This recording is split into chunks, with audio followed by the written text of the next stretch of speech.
સુરેન્દ્રનગરના લીંબડી શહેરના ખારવાસ પાસે એક જ જ્ઞાતિના બે જૂથ વચ્ચે મારામારીની ઘટના બની છે અને આ સમગ્ર મામલે લોકો ઈજાગ્રસ્ત પણ થયા છે। બે ઈજાગ્રસ્તોને સારવાર માટે હોસ્પિટલ ખસેડવામાં આવ્યા।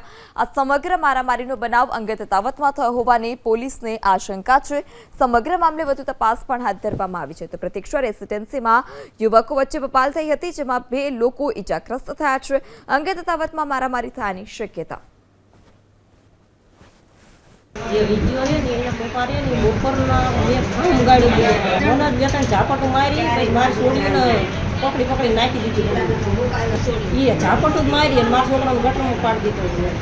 સુરેન્દ્રનગરના લીંબડી શહેરના ખારવાસ પાસે એક જ જ્ઞાતિના બે જૂથ વચ્ચે મારામારીની ઘટના બની છે અને આ સમગ્ર મામલે લોકો ઈજાગ્રસ્ત પણ થયા છે। બે ઈજાગ્રસ્તોને સારવાર માટે હોસ્પિટલ ખસેડવામાં આવ્યા। આ સમગ્ર મારામારીનો બનાવ અંગે તફાવતમાં થયો હોવાની પોલીસને આશંકા છે। સમગ્ર મામલે વધુ તપાસ પણ હાથ ધરવામાં આવી છે। તો પ્રતીક્ષા રેસિડેન્સીમાં યુવકો વચ્ચે બબાલ થઈ હતી, જેમાં બે લોકો ઈજાગ્રસ્ત થયા છે। અંગે તફાવતમાં મારામારી થવાની શક્યતા।